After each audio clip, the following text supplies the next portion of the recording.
Karim Akouche, Leïla Lesbeth, bonjour. Bonjour. Karim, vous êtes kabyle. Leïla, vous êtes d'origine algérienne. Vous êtes deux néo-québécois pour la charte. Est-ce qu'il y en a beaucoup? Parce que moi, ce que j'entends, c'est que c'est seulement les Québécois de souche et pure laine qui sont pour la charte. Il y a beaucoup d'Algériens et de Kabyles, notamment des amis à moi, qui défendent avec vigueur la charte. Parce que pour eux, la laïcité n'est ni ouverte ni fermée. La laïcité se suffit à elle-même. Ce n'est pas une charte raciste, pas du tout. Tous les immigrants sont pour cette charte de la laïcité. Parce qu'aujourd'hui, qu'est-ce qu'on nous propose? On nous propose quelque chose de très courageux. C'est la première fois que le mot laïcité est dit concrètement. Elle n'exclut personne, justement, cette charte de laïcité. Au contraire, on nous propose, justement, un espace où le bon vivre ensemble est possible, mais que chacun fasse un pas vers l'autre. Quand on tient, justement, à ces signes de croyance, je ne dis pas de religion, parce qu'il n'y a, dans aucun verset, il n'est demandé à la femme de se couvrir les cheveux. OK, le Coran ne demande pas à la femme de se voiler. Lorsqu'on dit que c'est religieux, c'est pas religieux. C'est quoi? C'est un caprice identitaire? C'est pas un caprice identitaire, c'est beaucoup plus... c'est le patriarcat, il faut revenir au patriarcat. Le patriarcat a toujours été là pour contrôler le corps de la femme d'une façon ou d'une autre. C'est tout. Le voile y était, bien entendu, puisque le patriarcat est toujours présent, mais ce voile a disparu. Il a disparu justement avec les indépendances de tous ces pays. Et il est revenu pour retomber sur la tête des femmes avec l'avènement de Khomeini. Et puis après, il y a eu une guerre, donc qui est-ce qui fait le plus? Est-ce que c'est l'Arabie Saoudite? Est-ce que c'est l'Iran? Puis bon, c'est le wahhabisme, c'est un islam c'est pas un islam, enfin c'est l'islamisme, c'est l'islam politique des plus rétrogrades. Moi, justement, en tant que musulmane, très sincèrement, je suis vexée, je suis fâchée qu'on montre cette image vraiment hideuse de l'islam. L'islam, ce n'est pas cela. Justement, l'islam, c'est aller vers l'autre, c'est discuter avec l'autre, c'est accepter l'autre tel qu'il est. Là, je vais me faire le défenseur de la charte. Qu'est-ce que ça dérange qu'un fonctionnaire porte la kippa? Qu'est-ce que ça dérange qu'une éducatrice en garderie porte un voile ou une infirmière? L'important, c'est qu'elle soit bonne dans le travail qu'elle fait. Alors, c'est ce qu'on dit, là. Je dirais, le voile, déjà, c'est un projet politique. C'est pas seulement le tissu, c'est une idéologie qu'il faut combattre parce que il y a ceux qui sont derrière là, pour la charte là, c'est des gens. Moi, je les ai classés en 3 catégories, même les intellectuels d'ici et les politiques. Il y a la catégorie des opportunistes, ceux qui, par intérêt financier ou par opportunisme politique, sont prêts à brader les valeurs québécoises, à les troquer. Je ne sais contre quelle hasardeuse valeur. Il y a la deuxième catégorie, sont les naïfs. Ceux qui pensent que l'islamisme est doux, l'islamisme est bienveillant. Mais l'islamisme, c'est pas seulement le voile qui est exotique. Il y a une idéologie obscurantiste qu'il faut donc combattre. Après, il y a la troisième catégorie, ce sont les poltrons, les peureux. Ceux qui sont pour la charte, mais ils n'osent pas le dire, de peur d'être taxés d'islamophobes, de xénophobes, de peur d'être menacés. Alors, qu'est-ce que ça fait qu'une fonctionnaire, une éducatrice, une infirmière porte le voile? Tout symbole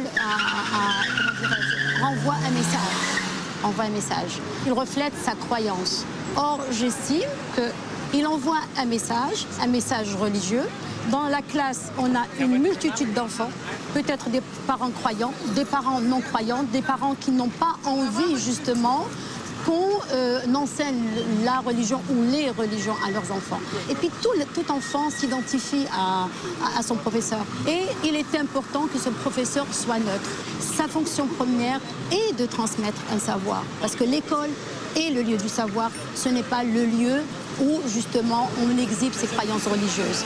Les religieux qui travaillent dans ces établissements, est-ce qu'ils sont moins croyants parce qu'ils ont accepté de faire un pas dans la modernité, de faire un pas pour la déconfessionnalisation des écoles? Est-ce qu'ils sont moins croyants parce qu'ils ont accepté de retirer leur habit religieux? Je ne crois pas. Parce que la foi, ce n'est pas une exhibition. La foi, ou vous l'avez ou vous ne l'avez pas. La croyance, elle est interne, ou vous l'avez ou vous ne la voyez pas. Donc maintenant, est-ce qu'on va prendre la lecture de ce Coran de façon philosophique et de façon justement à s'ouvrir au monde, ou est-ce qu'on va la prendre de façon très rétrograde et donner une image très négative? La foi, c'est le rapport qu'on a avec Dieu.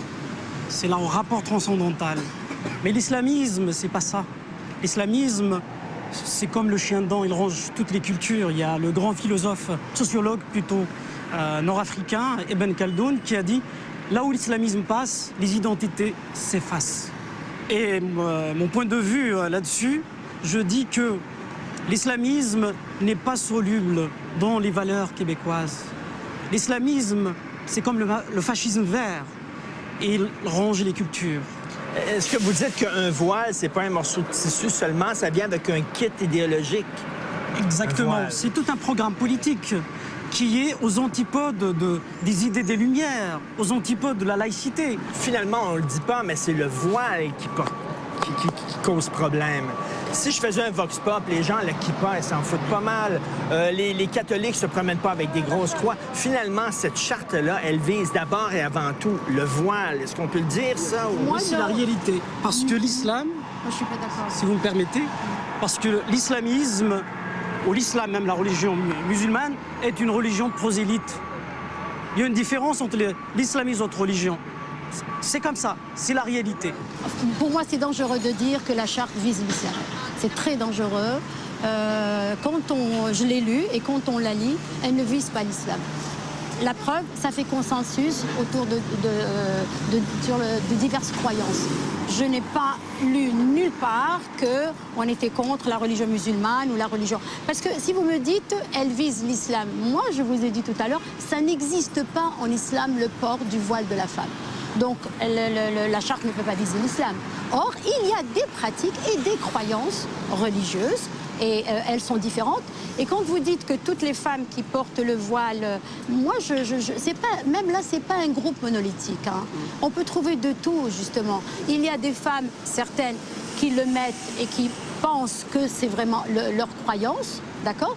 Mais il y a une majorité, parce qu'il ne faut pas oublier, quand le voile est arrivé en 79 avec la révolution iranienne et qu'il s'est abattu sur la tête des femmes, dans tous les pays musulmans, il s'est fait avec violence. Il s'est fait avec violence, il s'est fait avec des assassinats, il s'est fait avec des viols, etc. Donc ce n'est pas un voile qui est neutre, c'est un voile qui renvoie à une certaine image, à un certain vécu. Mais c'est pour ça que je le dis, qu'est-ce qu'il faut qu'il prime au niveau de notre société?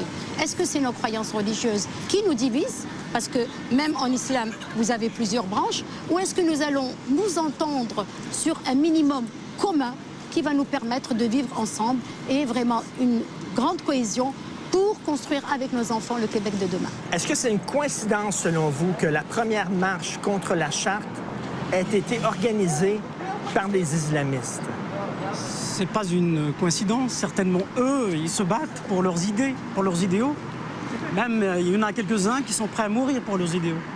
Contrairement à nous, les démocrates, les laïcs, qui sommes, comment dirais-je, naïfs, qui sommes conciliants, nous devons nous battre pour nos idéaux également, qui sont la laïcité, la modernité, le respect des droits humains et l'égalité entre les femmes et les hommes.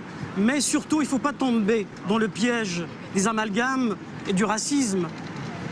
Mais également, il faut crier haut et fort, dénoncer également l'aveuglement du, le relativisme culturel, parce que c'est très dangereux.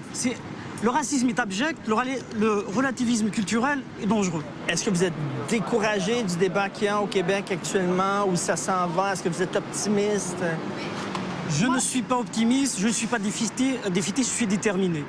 Il faut se battre, il ne faut pas lâcher prise, parce qu'on a en face de nous des gens déterminés, qui sont convaincus, qui sont prêts à mourir pour leurs idées. Il faut donc se battre. Il faut également dénoncer le débat biaisé. On se croirait vivre en Russie. Donc vraiment, ça me choque. Il faut donner voix au chapitre à ceux qui sont pour la charte. Il est vrai que notre voix n'est pas entendue et je pense que la chose n'est pas faite de façon innocente.